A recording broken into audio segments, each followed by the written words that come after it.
ओम पूर्णमदः पूर्णमिदं पूर्णात् पूर्णमुदच्यते पूर्णस्य पूर्णमादाय पूर्णमेवावशिष्यते। ओम शांति शांति शांति। हम लोगों ने यहाँ पर बृहदारण्यक उपनिषद के प्रथम अध्याय में तीसरे खंड में पहला मंत्र पढ़ के उसका भाष्य 3-4 दिन में लाके पढ़ा। आज दूसरा मंत्र पढ़ना है, परंतु उसका अर्थ संबंध तभी लगेगा जब पहला मंत्र दोबारा पढ़ेंगे। भाष्य दोबारा पढ़ने की जरूरत नहीं पड़ेगी, पर पहला मंत्र पढ़ के उसका भीतरी अर्थ समझ लेंगे एक बार, तब हम दूसरा मंत्र पढ़ेंगे। और कल कुछ प्रश्न भी उठाए गए थे कि उद्गीत क्या है, इसको समझ करके आगे चलेंगे। तो पहला मंत्र पढ़ते हैं। द्वयाः प्राजापत्या देवाश्च असुराश्च ततः कानीयसा एव देवा जायसा असुरा ते येषु लोकेषु अस्पर्धन्त तेह देवा ऊचुः हन्त असुरान् यज्ञे उद्गीथेन अत्ययाम इति। पहला मंत्र दोबारा पढ़ा है। भाष्य दोबारा पढ़ने की जरूरत नहीं है, पर आपने जो कल सवाल पूछा था पहले मंत्र में, तो प्रजापति के 2 प्रकार की संतान है, देव गुण संपन्न, असुर गुण संपन्न। और ये हम लोगों को मालूम है कि मन की वृत्तियों में जो अच्छे कर्म की वृत्ति, शास्त्रीय कर्म की वृत्ति होती है वो देव, और जो इंद्रियों के अनुसार ही चलती है वो असुर। तथा कानीयसा है वो देवा जायसा असुर। हमेशा ही ये देवता कम ही होते हैं संख्या में, असुर लोग ज्यादा होते हैं। ते येषु लोकेषु अस्पर्धन्त, और दोनों की कोशिश होती है कि इस शरीर में हम ही प्रबल बने, हमारे अनुसार चले। ये आदमी, असुरों को लगता है कि हमारे अनुसार चले, देवताओं को लगता है हम अपने अनुसार चलें। तेह देवा ऊंचू, तब देवताओं ने आपस में मिल करके बातचीत की। असुरान यज्ञ हंत, असुरान यज्ञ उद्गीत है ना अत्ययाम इति। हम यज्ञ करेंगे और उसमें उद्गीत के द्वारा असुरों से सुपीरियर बन जाएंगे। पहला मंत्र। तो क्या होता है कि यज्ञ जो होता है तो 4-5 प्रकार के पृष्ठ जरूरत पड़ती है। एक सुपरवाइजर होता है, एक ऋग्वेद के उच्चारण करता है, एक स्वाहा मंत्र बोलता है, और ये सामवेद का जो उच्चारण करता है भगवान की स्तुति करता है। यानी भगवान की स्तुति करके भगवान की सहायता से हम इनको जीते, ये मतलब है इसका। ये उद्गीत का मतलब है। उद्गीत में क्या होता है कि शुरू में वो ऋग्वेद के चैंटिंग करता है, ऋग्वेद वाला, फिर ये सामवेद वाला जोर से, मैंने सबसे ज्यादा गला ऊंचा करके वो भगवान की स्तुति करने लगता है। ये सामवेदिक का काम है। तो उसके द्वारा मैंने भगवान का बल लेकर के हम इनको हराएंगे, ये देवताओं ने कहा। ये पहला मंत्र। दूसरा मंत्र पर आते हैं अब। ब्रह्मचौड़ा भाष्य कल समाप्त किया था हम लोगों ने। तेह वाचम ऊचुः त्वं न उद्गाय इति तथा इति तेभ्यो वाग उदगायत यो वाचि भोगः तम देवेभ्यो आगायत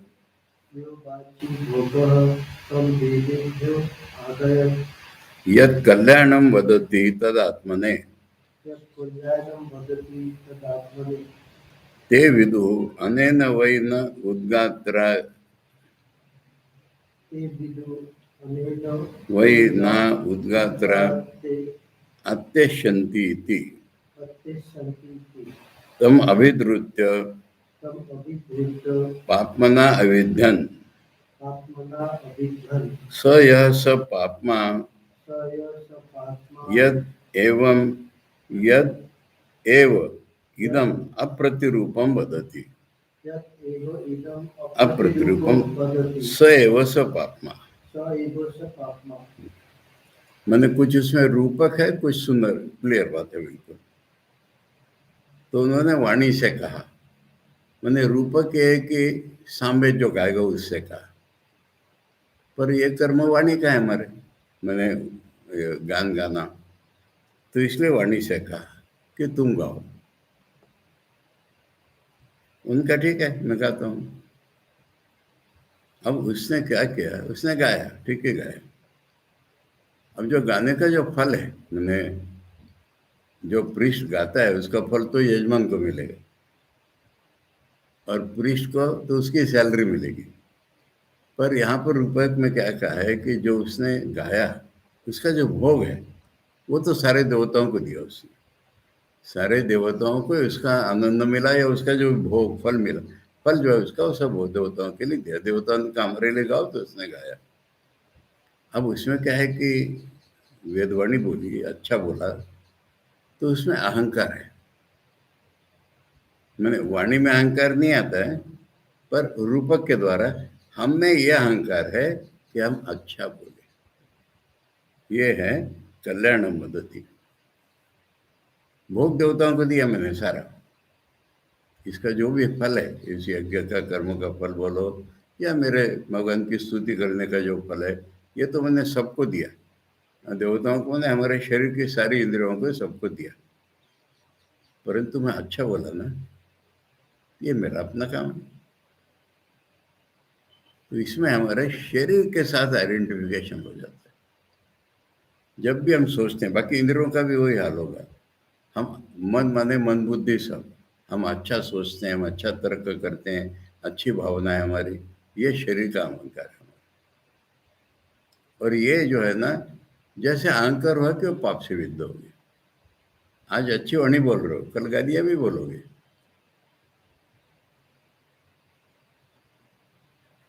आज मन से अच्छी बातें सोच रहे हो, कल बुरा भी सोचोगे। ये प्रकरण है। और बाद में मुख्य प्राण माने मैं हूं, इसी से प्राण चलता है हमारा। मैं हूं इस बोध का पहला प्रतीक है कि एनिमेशन, हम जीते हैं, मैं हूं, मैं जिंदा हूं। अब ये जो मैं हूं, ये परमात्मा का रिफ्लेक्शन है। तो जिसमें शरीर से आइडेंटिफाइड नहीं है हम, एब्स्ट्रैक्ट मैं हूं, बस मैं जीव हूं, मैं जीता हूं, इसका संबंध भगवान से लग जाएगा। ये अपने को पहचान पाएगा कि मैं भगवान का रिफ्लेक्शन हूं।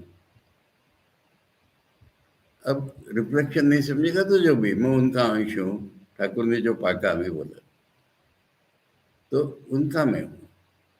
अब वो जो है वो खराब नहीं होगा। ये पूरा का प्रकरण है कि मैं अच्छा बोलता हूँ, मैं अच्छा काम करता हूँ, जो भी काम में ये मेरी एक्सपर्टाइज है, मैं सोचता अच्छा हूँ, मेरे आँख अच्छी है, मेरे कान अच्छे हैं, ये सारा शरीराभिमान होता है। और शरीराभिमान जहाँ पर होता है वहाँ पाप हो जाएगा। जो जो काम हम अच्छा करते हैं, बुरा काम भी कर देते हैं, क्योंकि शरीराभिमान है। तो शरीराभिमान का तो लक्षण ये है कि अच्छा बुरा हो जाता है।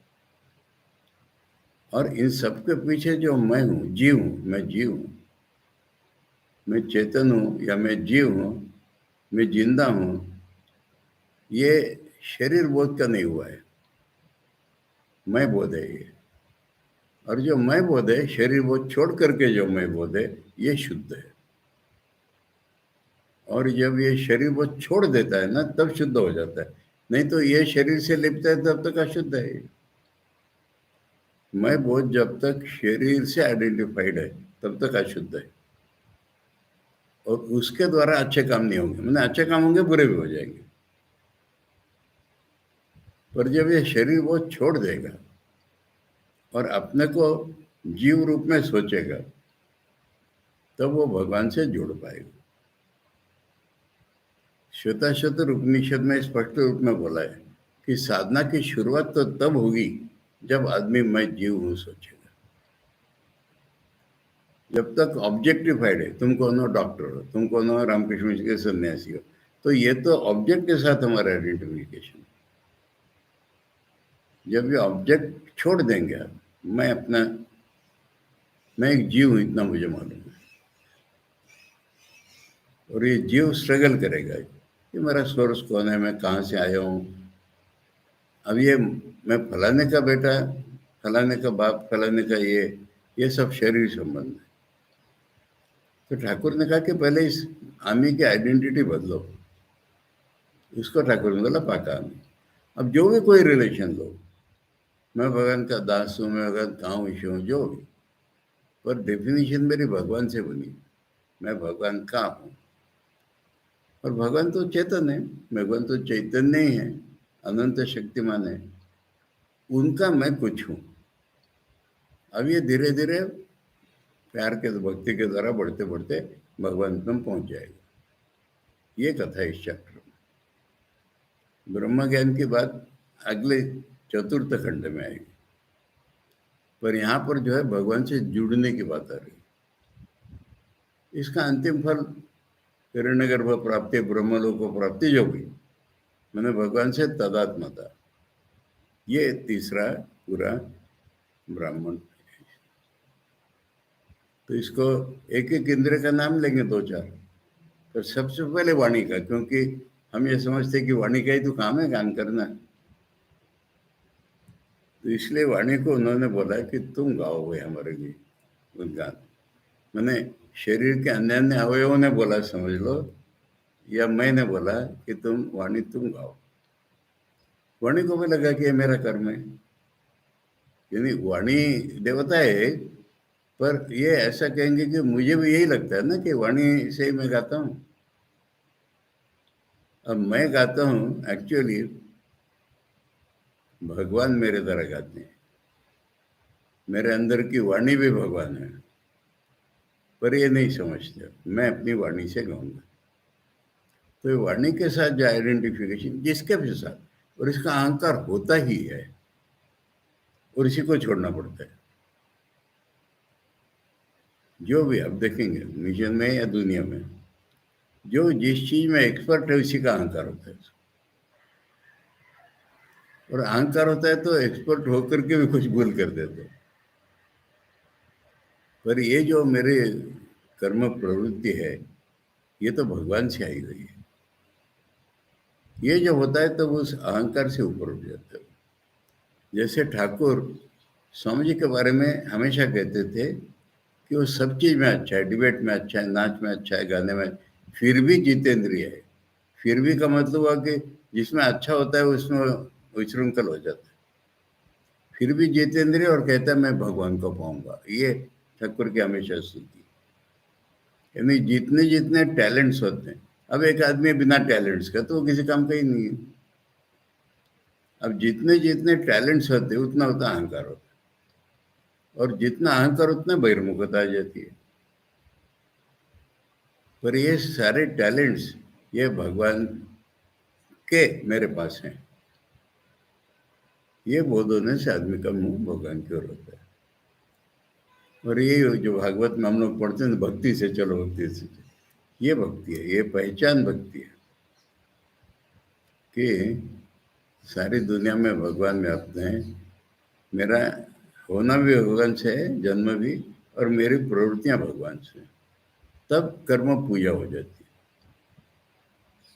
है। ये इसमें कहानी, ये इसमें एक यज्ञ उस समय का जो है उसकी एलेगोरी बना करके ये सिखाया जाएगा। तो बृहदारण्य के पहले अध्याय में पहले दो खंड तो पूरा ही अश्वमेध का रूपक बना दिया था कि यज्ञ पूरा ये प्रकरण तो ज्ञान का है, माने उपासना और ज्ञान, कर्म का नहीं, स्थूल कर्म का प्रकरण इसमें नहीं है। मानसिकता, मन कैसे चेंज करेंगे, ये सब है। तो पहले दो ब्राह्मणों में अश्वमेध यज्ञ को हम विराट रूप में देख रहे हैं। अभी भी अश्वमेध का प्रकरण चल रहा है, अश्वमेध के अंदर ही ये ज्योतिषम वगैरह आए, पर वहां पर घोड़ा और घोड़े के आगे पीछे दो पात्र रखे जाते हैं, वो आया है समुद्र से, तो ये सारे का सारा वर्णन प्रजापति के रूप में किया है। मैंने उषा जो है वो अशोक शिर है, दिन जो है ये है, रात वो है, ऐसा करके दुनिया में जितना जो कुछ है, स्थावर जंगम, अब्स्ट्रैक्ट रियल मैंने सॉलिड, सब ये सब उस अश्व में और उस यज्ञ में देखा। तो उसका तो लेसन ये हुआ कि उपासना के द्वारा वही फल मिल जाएगा जो कर्म के द्वारा मिलता है। अब यहाँ पर सूक्ष्म में गए हो कि अच्छे बुरे फल दोनों हो रहे हैं। इसके लिए उन्होंने देव और असुरों का रूप लाया कि जब तक हमारे में देववृत्ति प्रबल नहीं होती, गीता में जैसे कहा कि देवी संपत्ति होगी तो भक्ति करेगा, आसुरी संपत्ति होगी तो डूबता जाएगा। और ये संघर्ष परमानेंट है, देवासुर संग्राम। और दोनों की इच्छा ये है कि अब देवता चाहेंगे कि सारा अच्छा हो, शुभ हो, और असुर चाहेंगे कि सब, अब जैसे रावण है, वो कहेगा अच्छा बुरा मेरे से मत पूछो, मैं जो करता हूँ वही अच्छा। कौरव से पूछो, दुर्योधन से पूछो, अरे क्या तुम अच्छा बुरा लेके बैठे हो, मेरी इच्छा है ना। तो ये हो जाता है पूरा। तो ये चीज यहाँ पर है। तो इसको उन्होंने कहा कि वाणी तुम उद्गान करो। उसने कहा ठीक है मैं उद्गान करता हूँ। अब उसने उद्गान करके स्तुति करके जो भी फल मिलेगा उसको, वो तो सबके लिए है, मैंने पूरे इंडिविजुअलिटी को भी वो फल मिलेगा। परंतु जो कल्याण मदति, मैंने अच्छी बात की तो उसने अच्छे प्रकार से उच्चारण किया, तो ये इसमें विषय कल्याण मदति मैंने उसने जो स्तोत्र गाया वो करेक्टली गाया, तो इसका अभिमान हो जाता है उसको, वो अपने लिए रखा कहते हैं। कल्याण यद कल्याण मदति तब आत्मा ने, वो उसको दूसरों को नहीं दिया है, वो अपने लिए दिया है।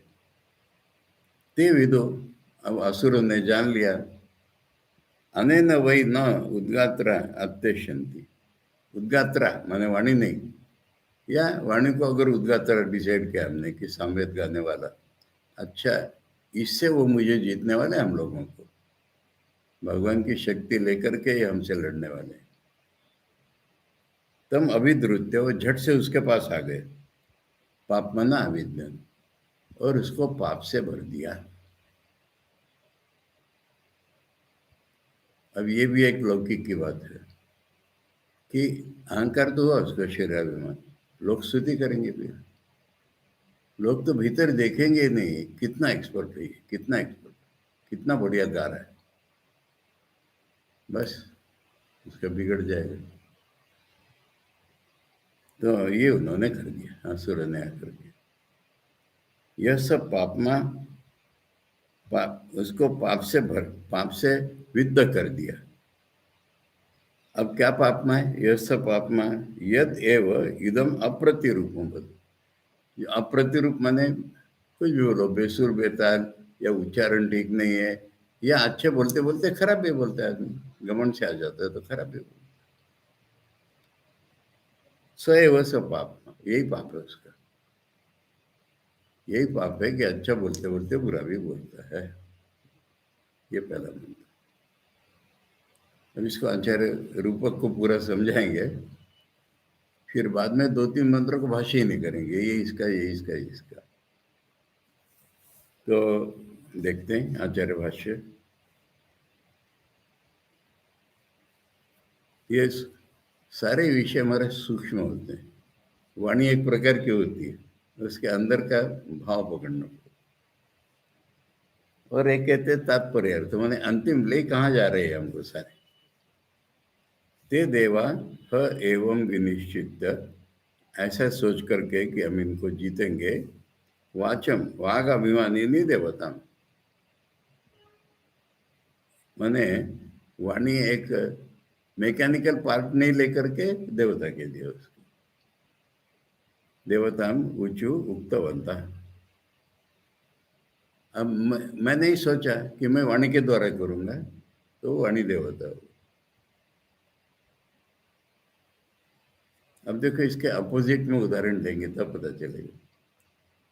स्वामी जी शिकागो में पहला भाषण,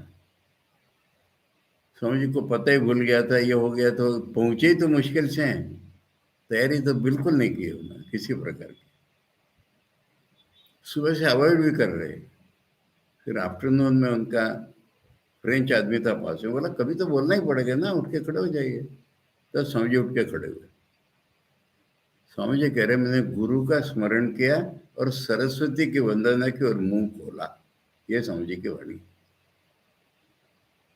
मैं ज्ञान तो सारा गुरु से आएगा और वाणी आएगी सरस्वती, बस मेरा काम कितना है, मुंह खोला। और फिर तो 5 शब्दों से पहले 7,500 लोग ताली बजाने लगे उठ के खड़े हो। और उस 5 मिनट व्याख्यान के बाद सारे अमेरिकन न्यूज पेपर्स में सर्वश्रेष्ठ वक्ता, डिवाइन वक्ता।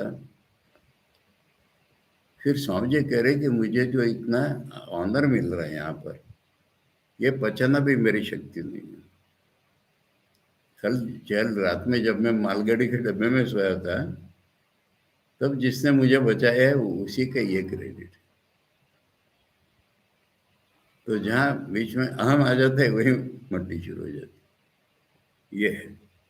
तो उन्होंने भागा में उन्होंने देवता से कहा तुम बोलो, तुम नो अस्मभ्यम उद्गाय उद्गात्रम कर्म पुरुष। वो उसका नाम होता है उद्गात्रा, जो सामवेद गाता है वो। तो तुम उद्गात्रा का कर्म करो। वाग देवता निर्वर्तम उद्गात्रम कर्म दृष्टवंता। उन्होंने तो ये देखा कि उद्गाता का जो कर्म है वो वाणी के द्वारा ही होता है, वाग देवता का है। तामेव च देवतां जप मंत्र विधेयम असतोमा सद्गमय इति। असतोमा सद्गमय इत्यादि मंत्र के भी उसी को उद्देश्य करके है। मैंने वाणी से वो भी बोला जाएगा सारा। अत्र च उपासनया कर्मणश्च कर्तृत्वेन वागादया एवं विवक्षन्। वो तो वहाँ की बात हो गई असतोमा। यहाँ पर भी उपासना रूप कर्म है ये। उसका कर्ता जो है, ऐसे ही लगता है कि वाणी उसका कर्ता है। वाणी इत्यादि अलग अलग इंद्रिया, ये उसका कर्ता है। यानी मेरा शरीर करता है, या मैं जब शरीर से तदात्म होता हूँ तब मैं करता होता हूँ। कठोपनिषद में बोला कि मैं जब इंद्रिय मन बुद्धि युक्त होता हूँ तब मैं कर्ता और अनुभवता बन जाता हूँ। नहीं तो मेरे शुद्ध रूप में तो मैं शुद्ध ही हूँ। तो ये उपासना रूप जो कर्म है इसका कर्ता वागा दया एवं विवक्षण। मैं वागा दया मैंने सारी इंद्रियां ही इसका कर्ता मानी जाएंगी। कस्मात कैसे? यस्मात् परमार्थता तत्कर्तृकः तद विषय एवं सर्वो ज्ञान कर्म संव्यवहार। परमार्थता मैंने रियली अगर हम भीतर जाके देखें अल्टीमेटली, तो इंद्रियों के द्वारा ही तो कर्ता बन जाते हैं। हमारा ज्ञान बोलो, ज्ञान मैंने उपासना रूप, और कर्म बोलो, ये सारा तो हम शरीर से आइडेंटिफाई होकर के तो कर रहे हैं।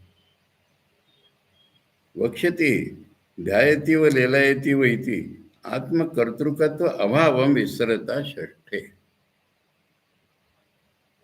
षष्ठे माने षष्ठ खंड में इसके बोले विस्तार से बोलेंगे कि स्वप्न में आदमी मानो ध्यान करता है, आदमी मानो कुछ काम करता है, यानी काम नहीं करता, ध्यान नहीं करता। ये सारे तो अविद्या विषय है। ये बाद में स्पष्ट रूप में भी बोलेंगे, विस्तार से बोलेंगे। आचार्य यहाँ को फ्यूचर देख करके समझा रहे इसका मतलब। यह पीछे अध्याय अंत, षष्ठ में तो बोलेंगे, यहाँ पर भी अध्याय के अंत में उपसंवरिष्यति अव्याकृतादि क्रिया कारक फल जातम त्रयम व इदम नाम रूपम कर्म इति अविद्या विषय। मैंने अव्याकृत लेकर, अव्याकृत मैंने हम गहरी नींद में जो होते हैं वहां से लेकर के, प्रकट नहीं हुए थे वहां से लेकर के, जो भी जीवन है हमारा, ये क्रिया कारक और फल लेकर के है। ये क्या है? नाम रूप और कर्म। यानी हम कहते भगवान नाम रूपों में से प्रकट हैं, जब एक नाम रूप आ गया तो उसका कर्म आ गया। जैसे मिट्टी है, मिट्टी से घड़ा बनाया, घड़ा एक नाम है, एक रूप है, फिर पानी भरने लगे। मिट्टी से कमरा बनाया, कमरा एक नाम है, एक रूप है, हम उसमें रहने लगे। तो नाम रूप के साथ ही कर्म जुड़ा हुआ है। अब मनुष्य में ये रसोईया है, ये एक नाम है, एक रूप है, वो रसोई बनाने लगे। तो नाम रूप और कर्म ये तीनों अविद्या का विषय हैं। ये यहाँ भी अंत में स्पष्ट बोलेंगे। अव्याकृतत्व यत् परम परमात्माख्यम विद्या विषय, जो इस अव्यक्त प्रकृति के भी परे परमात्मा नाम है जिसका, वो विद्या का विषय, वो ज्ञान का विषय है।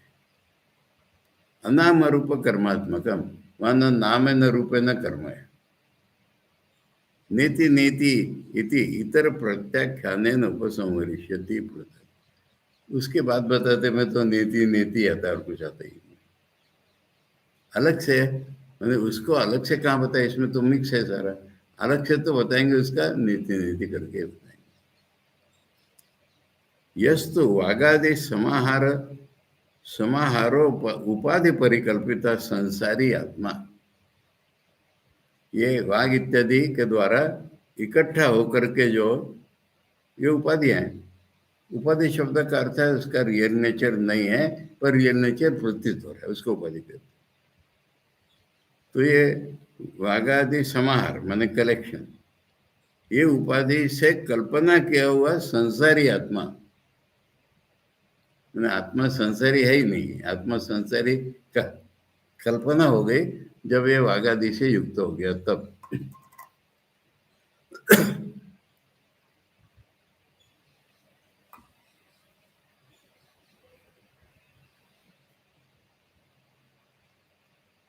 तम च वागादि समाहार पक्षपाती न मेव, वही वागादि समाहार का पक्षपाती है, मैंने अहंकारी, ये मेरा है कर। पक्षपाती मैंने ये मेरा हो जाता, मेरा तरह विभागी इससे हो रहा है वागादि समाहार से।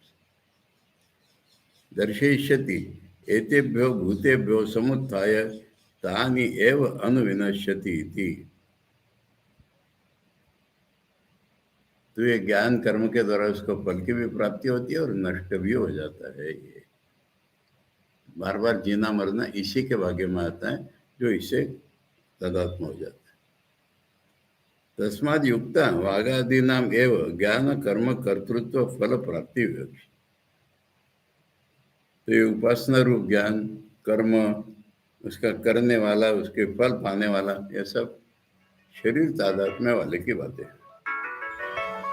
इसको बताया मैंने सारा मुझे क्लास, कल तो इसको लिंक भी दी थी। क्लास चल रही ना अभी?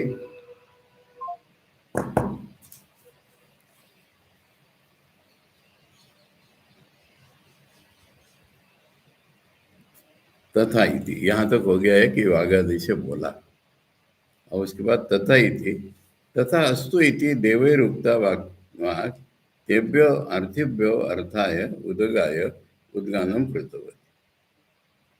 तो देवताओं ने ऐसा बोला तो उनके लिए, देवताओं के लिए उनको चाहिए, इसलिए उसने उद्गान किया। कहा पुनरसो देवेभ्य अर्थाय उद्गान कर्मणा वाचा निर्वर्तिता कार्य विशेषा, ये उद्गान करके क्या काम किया उसका उन्होंने, वाणी ने देवताओं के लिए क्या कार्य साधा, इति उच्यते। यो वाची निमित्त भूतायाम वागादि समुदायस्य ये उपकारो निष्पद्यते वदनादि व्यापारेण स एव। मैंने वाणी तो निमित्त हो गई, चाहिए पूरे शरीर को, पूरे व्यक्तित्व को, तो फिर जो मिला वो सबको दे दिया। वदनादि व्यापार से जो निकला वो उपकार सबके लिए हो गया। सर्वेशा में ऐसो वाग वदना भी निर्वृत्त भोगा फलम, भोग का अर्थ फल।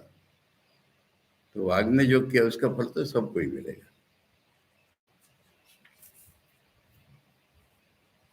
तम भोगम सा, अब ये यज्ञ के रूपक में बता रहे हैं इसी को। तम भोगम सा त्रिषु पवमानेषु कृत्वा अवशिष्टेषु नवसु स्तोत्रेषु वाचनिक वाचनिकम आर्तिध्यम फलम यत् कल्याणम शोभनम वदति वर्णन अभिनिर्वर्तयति तद आत्मने मह्यमेव। माने वो जो सामवेद वाला प्रीस्ट होता है उसको 12 स्तोत्र पढ़ने होते हैं,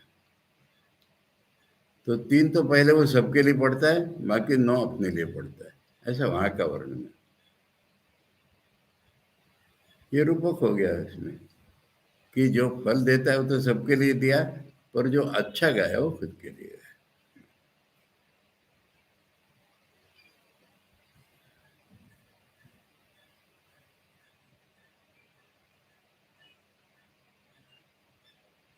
तद आत्मने मह्यम एवं। अभी किसी कंसर्ट में कोई गा रहा है या कोई लेक्चर दे रहा है, तो सुनने वाले खुश, और जिन्होंने ऑर्गेनाइज किया होगा वो भी खुश। फिर सोचते हैं गाया तो मैंने ही ना। अब वो ऑर्गेनाइज नहीं करते तुम गाते कैसे? श्रोता ही नहीं आते तो गाते क्या तुम? पर तब वो इतनी बात अपने लिए रखता है कि गाया तो मैंने अच्छा।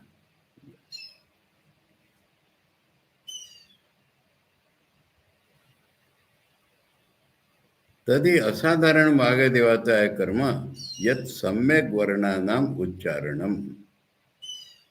वाग देवता का खास कर्म क्या है? वर्णों का ठीक उच्चार करना। अतः तदेव विशेषते यत कल्याण वदति, उसी को कहा है कि कल्याण वदति, अच्छा बोला। यद तो वदन कार्यम सर्व संघातोपकारात्मकम तद यजमान। जो सबके लिए काम आएगा वो तो यजमान के लिए होगा, उसको अपनी सैलरी मिलेगी। मैंने यज्ञ में जितने प्रीस्ट हैं उन सारों का फल तो यजमान को मिलेगा, पर उनको क्या मिलेगा? उनको सैलरी मिलेगी, स्तुति मिलेगी, तारीफ हो जाएगी। तत्र कल्याण वदनात्म संबंध संग अवसरम देवताया रंध्रम प्रतिलभ्य ते विदु असुरा कथा। अच्छी वाणी बोलने की जो आसक्ति, यानी मेरा, ये उस देवता का छेद है। रंध्र माने उनको जगह मिल गई बाण मारने के लिए। अच्छा, ये अच्छा गाता है ना, ये घमंड है ना इसका, ये इसके जीवन का दोष है। खूब मजेदार चीज है कि सामाजिक जीवन में जो अच्छा माना जाता है, स्पिरिचुअल लाइफ में उसको बुरा माना जाता है।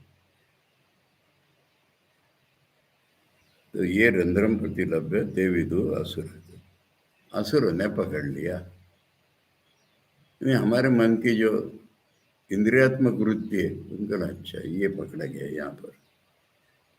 कथम अनेन उद्गात्रा नो अस्मान स्वाभाविकम ज्ञानम कर्मम च अभिभूय अतीत्य शास्त्रजनित कर्म ज्ञान रूपेण ज्योतिषो उद्गात उद्गात्रात्मना अत्यशंति अधिगमिष्यन्ति।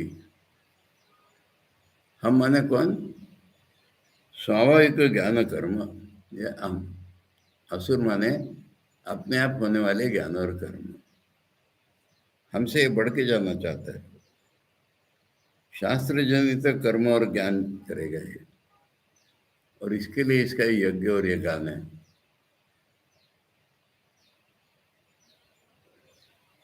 परंतु उसमें गैप मिलेगी उनको।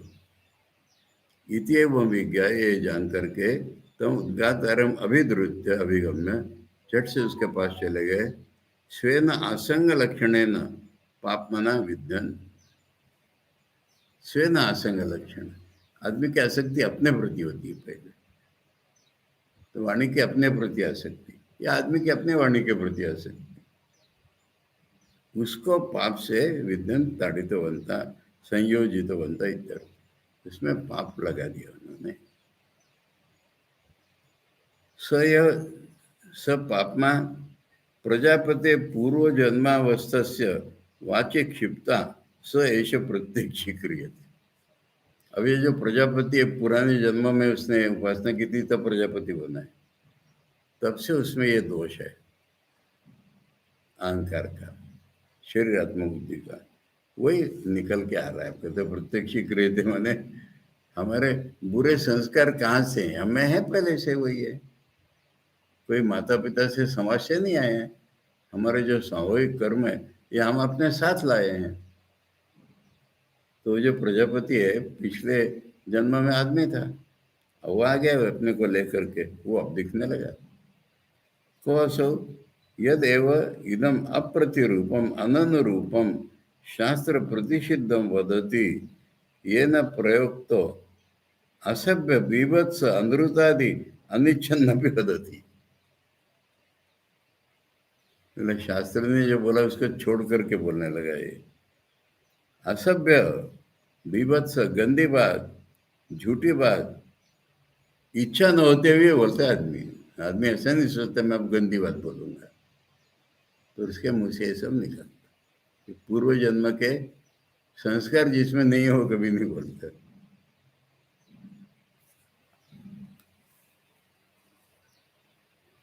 इतने सूक्ष्म में जाके आचार्य सिखा रहे हैं। अनेन कार्येण अप्रतिरूप वदन, यही जो काम है उसका उल्टा बोलना। अनुगम्य माना प्रजापते कार्यभूतासु प्रजासु वाची वर्तते। इसी से हमको पता चलता है कि वो पिछले जन्म के संस्कार इस प्रजापति में आ गए हैं, वाणी में उसके। सैव अप्रतिरूप वदन अनुमिता स प्रजापतिर्वाचिगता पापमा। मैंने गंदी बात सुनकर के हमारे जो पता चल गया कि इसके मन में पाप था। कारण अनुविदा यही कार्य में थी, मैंने भीतर में संस्कार थे इसलिए ऐसी वाणी निकली इसकी।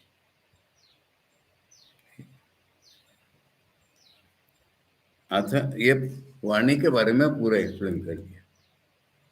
अब एक एक इंद्रिय। अथ प्राणम ऊचु त्वं न उद्गायति तथा इति तेभ्यः प्राण उदगायत यः प्राणे भोगः तं देवेभ्यः आगायत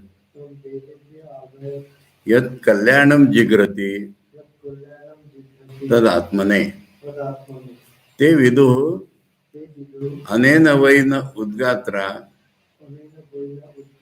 अत्यश्यन्ति इति तम अभिद्रुत्य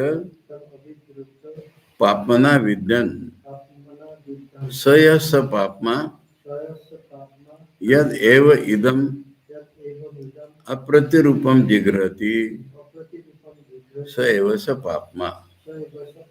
अब यहाँ प्राण का अर्थ है नाक, सूंघना।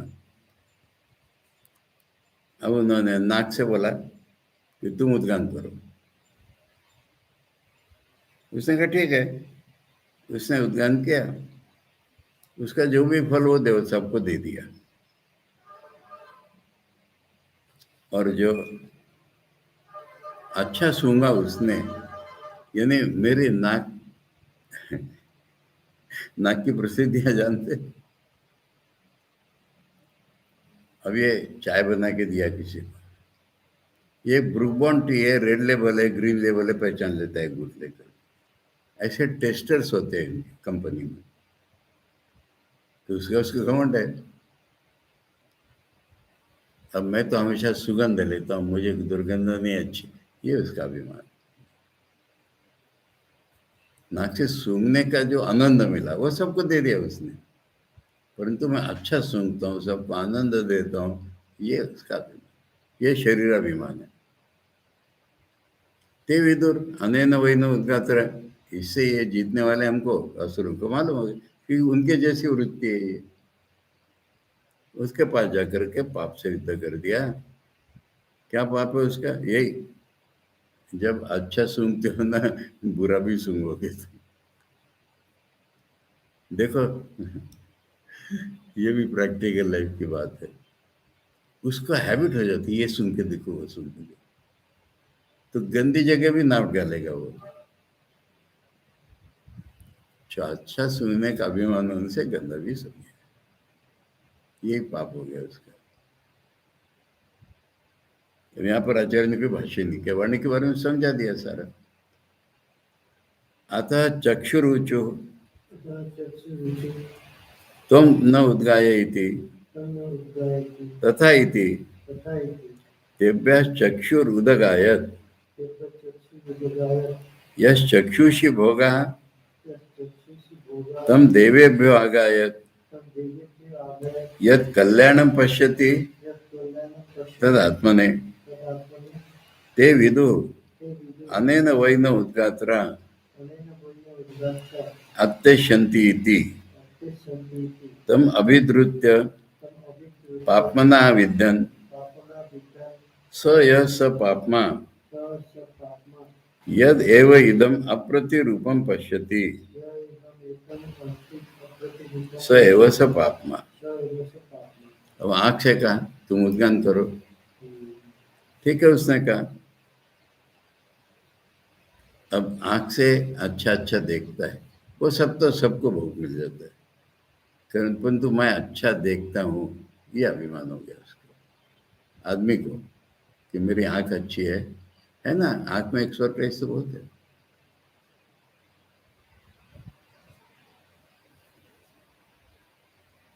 दूर का देख लेता हूँ, पास का देख लेता हूँ। तो ये जो अच्छा देखता है वो अपने लिए उसका।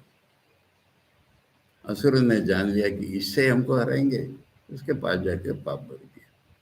पाप क्या है?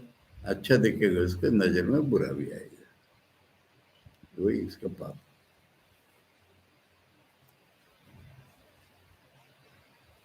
अतः श्रोत्रमुचु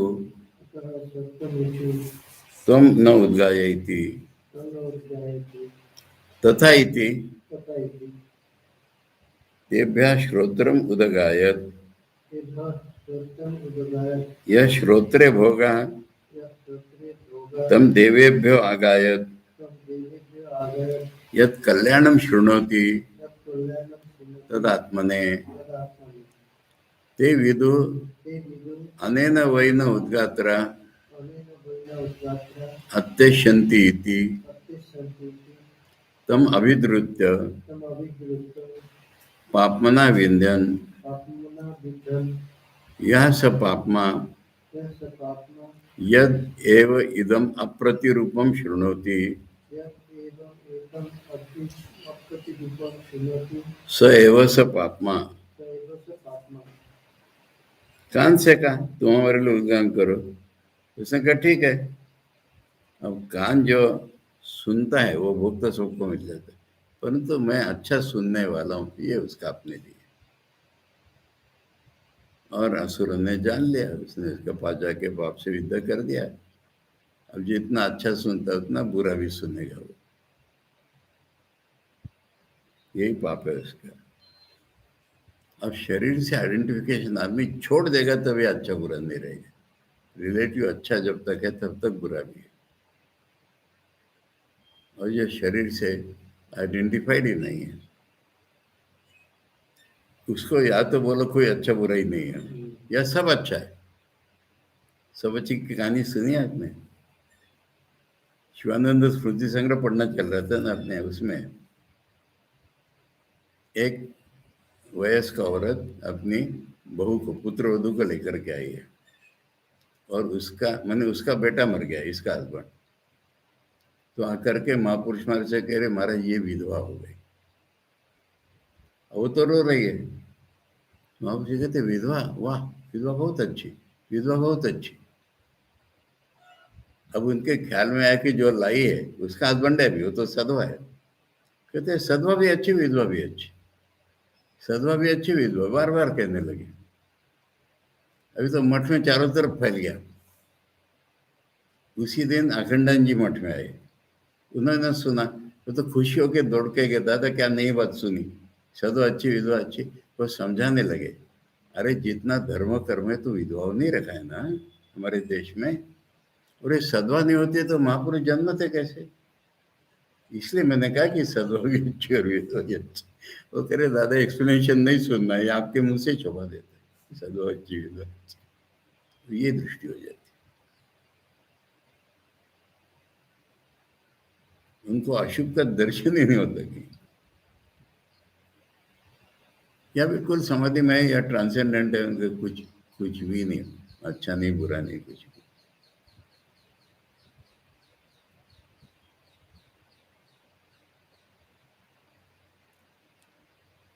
अथ मन ऊचुः त्वं न उद्गाये इति तथा इति तेभ्यो मन उदगायत् यो मनसि भोगा तं देवेभ्यो अगायत् यत् कल्याणं संकल्पयति तदात्मने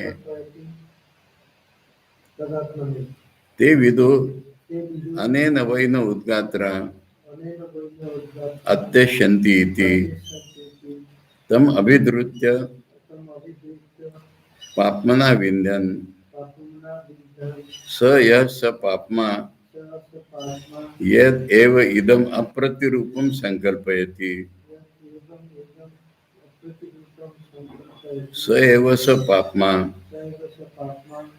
एवं उ खलु एता देवता पाप्मभिर् उपासृजन् एव सृजन् एव एवं एना पाप्मना विद्धम। कंक्लूड किया है। अब ये वाणी के द्वारा कर्मेंद्रियां बता दी गई और नाक, आंख और कान के द्वारा ज्ञानेंद्रियां बता दी गई। अब मन पे आए तो मन से कहा उन्होंने, तो अब मन इन सबसे श्रेष्ठ है, पर मन माने सभी ले लो, संकल्प विकल्प बुद्धि सारा मन का काम। तो मैंने कहा ठीक है, मैं करता हूँ उद्गान। अब मन ने जो संकल्प किए अच्छे बुरे जो भी, वो तो सबको मिल गए शरीर को, परंतु ये अच्छा सोचने वाला है, इसकी बुद्धि अच्छी है, ये तो उसका अपना है। और इस माने शरीर आइडेंटिफिकेशन का मन आइडेंटिफिकेशन, तो इससे से वो पाप से विद्ध हो जाएगा। असुरों को पता चल गया, वो आके उन्होंने उसको पाप भर दिया, और उसका पाप यही है, अच्छी सोचते में बुरी भी सोचते। हमेशा बुद्धि ठीक चली ऐसा भी नहीं, कभी खराब चल जाती। ये नहीं, दुनिया का जीवन हमारा रिलेटिव है, कितना भी अच्छा कोई है बुरा ही जाता है उसमें। भगवान से जुड़ करके जब हम चलते हैं तो बात अलग हो जाती है, तो बुरा भी अच्छा हो जाता है हमारा।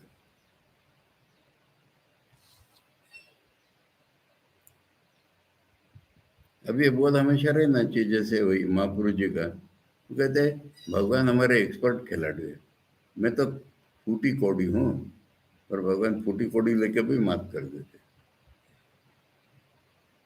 अब उनके भक्त सुंदर एक बड़ी अच्छी फूटी कौड़ी देखी हम, पर बोध उनका ये रहता है।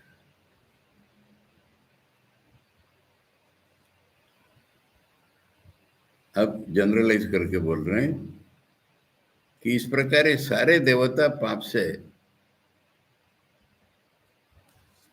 पाप का संसर्ग हो गया सबको, और ऐसे ही असुरों ने सबको पाप से भर दिया था।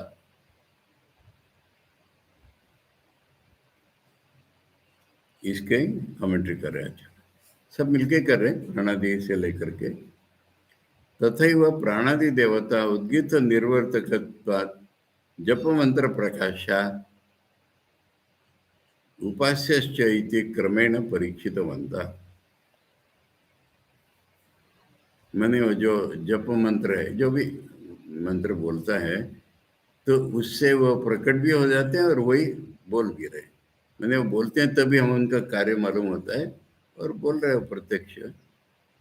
इसको जान करके देवताओं ने क्रमशः सबकी परीक्षा की, नहीं तुम बोलो तुम बोलो तुम बोलो की। देवानां च एतत् निश्चितमासीत् वागादि देवता क्रमेण परीक्षमाणा कल्याण विषय विशेषात्म संबंधात आसंग हेतु असुर पापम संसर्गात उद्गीत निर्वर्तन असमर्था। उनको बोले पहले से मालूम था देवताओं को कि कोशिश करेंगे फेल हो जाएंगे, क्योंकि इनको असुर लोग विदा कर ही देंगे। तो उनको परीक्षा करने के लिए देवताओं ने कहा था तुम करो तुम करो तुम करो। हतो अनभिधेय असतोमा सद्गम इति अनुपास्यश्च अशुद्धत्व इतर व्यापार व्यापकत्वाच्च इति। इसलिए असत की ओर से मुझे सत ले जाओ, ये इंद्रियां नहीं जाएंगी, मन नहीं जाएगा, मैं जाऊंगा। ये तो अशुद्ध ही है और इनको व्यापने वाला तो मैं हूं, ये नहीं जाएंगे। एवं मुख खलु अनुक्ता भी एता त्वगादि देवता, बोले जिनकी बात नहीं की ना वो भी मान लो, त्वक देवता जिनकी जिनकी बात नहीं की है सब। कल्याण अकल्याण कार्य दर्शनाद एवं वागादिवद एव, वो भी अच्छा काम और बुरा काम करती है, ये वागादि के समान समझ लो। एना, एना माने पाप, इसमें एना शब्द आया ना आखिरी में, पापमभिर उपासृजन एवं एना पापना विद्यन। तो एना का अर्थ ही पाप होता है। ईशुपनिषद में इसमें जुराणम एनो, ये तो एना माने पापमना विद्यन, पापमना विद्यवंत इति यदुक्तम तत् पापमवीर उपासृजन पापमवीर संसर्गम कृतवंत इति, वही पाप से उसका संसर्ग हो गया।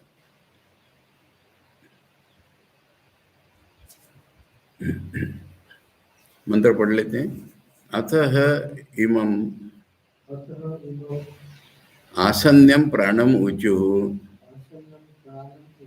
त्वं न उद्गायति तथा इति तेभ्य एष प्राण उदगायत ते विदु अनेन वै न उद्गात्रा अत्यशन्ति इति तम अभिद्रुत्य पाप्मना विव्यत्सन स यथा अश्मानम ऋत्वा लोष्टो विध्वंसित एवं एव विध्वंसमाना विश्वंचो विनेषु ततो देवा अभवन् परासुरा भवति आत्मना परास्य द्विषन् भ्रातृव्यो भवति यह एवं वेद। अब मुख्य प्राण को अलग निकालने के लिए करे मुंह में रहने वाला प्राण, उन्हें मुंह में रहने वाले प्राण से बोला तुम उद्गान करो, तथा ही थी। उसने कहा ठीक है। इसमें वो नहीं बोला है कि कल्याण अपने लिए ही अपने लिए।